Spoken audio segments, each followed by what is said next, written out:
Dalam hukum pidana itu tidak ada damai. Kalau hukum perdata damai. Kalau hukum pidana itu, penjahat itu berhadapan dengan negara, bukan berhadapan dengan korban. Oleh sebab itu kalau ada damai dalam hukum pidana, misalnya saya nempelin kamu gitu, udah damai, tidak boleh, saya harus tetap dibawa ke pengadilan oleh negara, oleh jaksa. Penganiayaan terhadap anak pejabat kepada anak GP Ansor saat ini pun telah menjadi trending topik di media Twitter. Pasalnya, penganiayaan dari anak pejabat tersebut tak hanya saja menjadi sebuah isu dan juga perbincangan warganet, akan tetapi Kemenkeu Sri Mulyani dan juga Menko Polhukam pun sampai juga menyoroti hal tersebut. Penganiayaan anak pejabat terhadap anak GP Ansor ini pun semakin hari semakin melebar hingga sampai pencopotan tugas dan juga jabatan dari sang ayah pelaku yang merupakan pejabat dari jajaran Kemenkeu. Hal tersebut pun telah disampaikan secara langsung oleh Kemenkeu Sri Mulyani, dan juga pencopotan tersebut itu adalah sebagai imbas dari aksi yang telah dipamerkan di media sosial tersebut, dan juga yang telah dilakukan oleh anak pejabat tersebut yang sekaligus juga sebagai pelaku.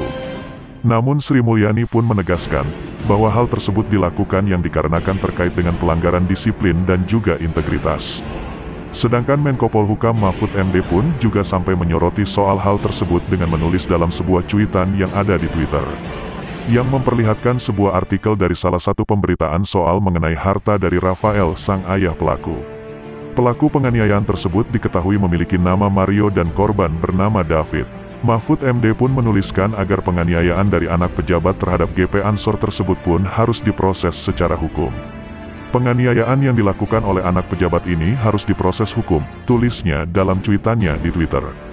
Beliau pun juga telah menyinggung gaya hidup yang mewah dari pejabat yang bersangkutan, sehingga dirinya menegaskan jika oknum tersebut harus diperiksa.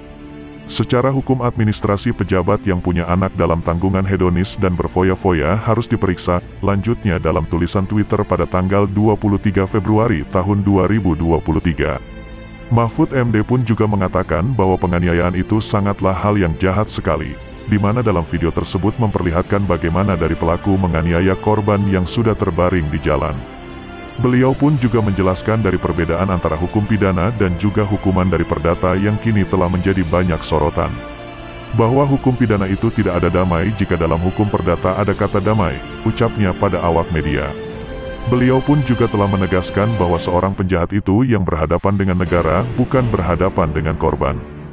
Dan memberikan sebuah contoh jika pelaku pidana jikalaupun nantinya terjadi permintaan maaf, pengadilan dan juga proses hukum ini akan terus berlanjut dan juga nanti akan terus dibawa pada ke pengadilan oleh negara. Dalam hukum pidana tidak ada kata damai, tidak ada kata maaf, ucapannya, boleh damai secara pribadi, akan tetapi negara akan membawa dalam proses hukum. Sambungnya,